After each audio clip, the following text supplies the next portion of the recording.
Live from Fox 30, this is Action News at 10. Coverage you can count on.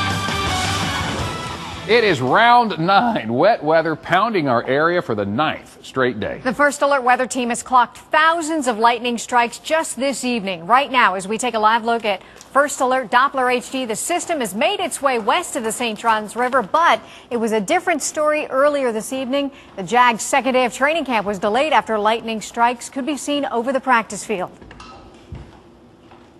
And lightning being blamed for sparking that fire there at a business in St. Mary's, Georgia. Flames there, as you can see, man, thick billows of smoke up into the sky as firefighters battled to put that one out.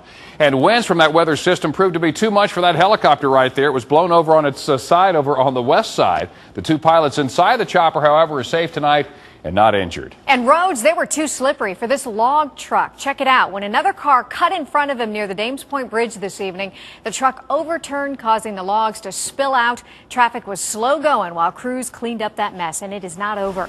Meteorologist Jamie Warner joins us now. Nothing severe out there right now, but there's still some green on radar. Still some, well, there's a lot of ground clutter on radar. It's a little messy when you take a look at it. But yeah, we still have some showers out there and still a few thunderstorms even. With mostly clear skies, temperatures will be up around 80 by 9 o'clock. Guys? Our weather coverage continues now. Check this out. Lightning sparked a major fire in St. Mary's, Georgia. The video was shot by a neighbor just late this afternoon. You're looking at a building where cabinets are made, burned to the ground. Action News' Carl Torp talked to the woman who captured these pictures and shows us why this fire burned so fast and so fierce. It's new at 10. A 4,000 square foot building up here in St. Mary's, gone in a matter of minutes. In St. Mary's, Georgia, I'm Carl Torp, Action News. And remember, whenever you see intense weather or storm damage, you can be part of our team coverage. Here's a picture sent to us by A. Traub. This was the dark clouds hovering over the south side today. He took that picture, or they took that picture, right as the storms began to roll in late this afternoon. And Neil Vining capturing these photos of some flooded roads near Baptist Beaches right in front of the Veterans of Foreign War building. The underwater streets obviously causing a little bit of traffic backup out there toward the beaches. We'd like to see your pictures and share them with our viewers. All you have to do is go to actionnewsjax.com and click on the UCAM link that you'll find there on the left-hand side of the screen. New at 10, former President Bill Clinton's surprise mission to North Korea is a success. 2 American journalists are on their way back home with him tonight. After a rare meeting with North Korean dictator Kim Jong-il, the 2 imprisoned journalists were pardoned. They were accused of illegally crossing the border from China and had been sentenced to 12 years of hard labor. The families of the journalists reportedly approached President Clinton for help. Clinton is a very good messenger to send. He's high profile. He's known to the North Koreans. He's dealt with the North Koreans before when he was president. Analysts say the hope is Mr. Clinton's visit will serve a dual purpose, also getting North Korea back to the table for talks about its nuclear program. From block parties to cookouts and visits from local police officers, thousands of people all over the country, including right here at home, are taking part in National Night Out. It's a way to heighten crime awareness and to encourage people that they can make their streets safer. Action News' Alyssa Trussell is live on the North Bank tonight with more on what folks did here in our area. Alyssa. Well, you know, tonight was all about crime prevention, and even the city's top cop, Sheriff John Rutherford, is admitting that Jacksonville is #1 per capita. Reporting live downtown, Alyssa Trussell, Action News.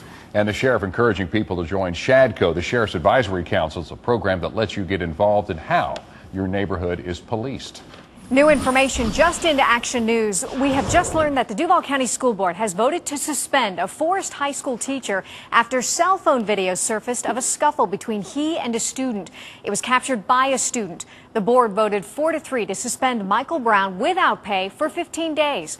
Brown is accused of breaking the code of ethics after getting into an altercation with a 16-year-old boy. Witnesses say Brown choked the student after he was hit with a ruler. The video prompted the school board to ban cell phone video from the classroom. New at 10, with a $50 million hole in Jacksonville's budget, one man is pushing for a city council pay cut. And he's one of the council members. Councilman Art Shadd says if firefighters and police are facing benefit cuts and pay freezes, well, the council needs to share the pain. He's introducing legislation that would cut council members' salaries in half. These are drastic times. We're talking about across-the-board pay cuts for true full-time employees, employees where this is their only job, their only compensation. I think it's hard to have that discussion without first discussing why part-time employees are receiving full-time pay, and being council members, that is. Shedd says city council salaries would drop from $45,000 a year to $22,500. The city council president's salary would drop from $60,000 to $30,000, and all council members would lose their benefits and pensions. What do you think about that? Should Jacksonville city council members vote to cut their salaries in half? Yes or no? Let us know. Log on and participate in our poll. ActionNewsJax.com. You'll find that poll right in the middle of the front page. Checking more local coverage for you at 10. An aquarium's electrical shortage caused a fire to rip through a McClenny pet store, killing dozens of animals. It happened at Bennett's Feed Farm and Pet Center. Dozens of birds, bunnies, and fish were in that building. The fire was so intense, everything in it was destroyed. The owner says the store will continue to sell feed and hay while they rebuild. A local pilot missing for 18 years after his plane went down on the first night of the Gulf War will finally be laid to rest here in Jacksonville. The family of Captain Scott Spiker is working to organize a memorial and funeral for the fallen hero. Spiker's plane was shot down on the first night of the Gulf War 18 years ago. His remains were recovered in July. His identity was confirmed just this past weekend.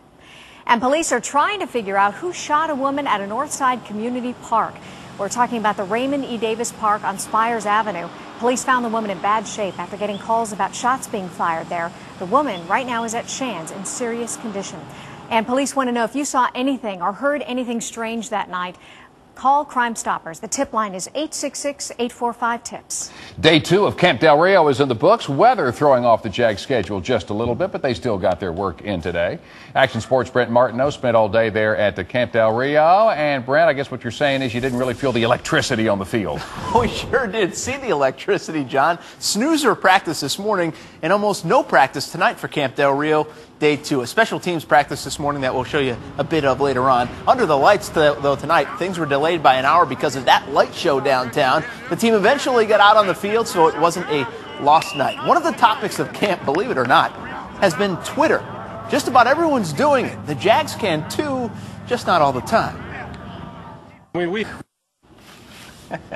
Well, if there's one guy that should Twitter, it's probably Joe Zelenka. We're Twittering. Look us up at Action Sports 360. We can Twitter during practice through the next couple of weeks. So we can log on and be fans? You sure can. We can find out what you're doing like every moment of the day? Updates. Not only me, but Kelton, the Jag cares about me. I haven't tweeted yet. No. You have not I know tweeted Burris yet? tweets like every day. I've never tweeted. It's painless. You can do it. Okay. Maybe some of our viewers can get us involved in that. Help us tweet. All right. Thanks, Brent. Well, the shuttle Discovery is now on the launch pad, a full 12 hours after its journey began. The shuttle was scheduled to be on the pad by midday, but lightning delayed that trip. Discovery is scheduled to lift off for the International Space Station on August 25th. You can follow that mission right along with us. Just log on to actionnewsjax.com, click on the action button, then look for the NASA shuttle and space station link. We have some breaking news we want to pass along. It's coming out of Pennsylvania. This is a live look at a fitness center out of Bridgeville, Pennsylvania. We're told at least 5 people have been shot, another 15 people wounded. This is a gym there in Bridgeville. Witnesses described seeing people just covered in blood. We're being told at this hour that the gunman did turn the gun on himself and then when he was wounded, actually shot more of the injured. So we have new information coming out of this scene in Bridgeville, Pennsylvania. By the moment, we'll continue to keep track of it and keep you updated. Lots of drinks out there that help you bump up the energy, but we've got one that makes you feel mellow. All new tonight. It's called Weed in a Can, and it's being sold right here in Jacksonville. And 3 lovers scorned come up with a plot to get back at their cheating boyfriend. New at 10, find out how they tortured him for breaking their hearts. And parts of the area got big-time downpours today. Inches of rainfall across parts of Florida and Georgia. We'll take a look at who got what coming up. Coming up at 10:30 on Action News. Some may look at me and see Jackie Gleason. I look at me and see Sean Connery. An honorary tribute in the state's capital for the late Senator Jim King. Massages, wine, and mammograms. Growing party scene that could save lives. But first, a warning about repellents that could kill you and the bugs. And this burglar goes in dressed but comes out naked. Plus, it's wild weather in the Midwest with dramatic rescue video. When you see breaking news happening, call Action News at 904-564-1599 or star 47 on your cell phone.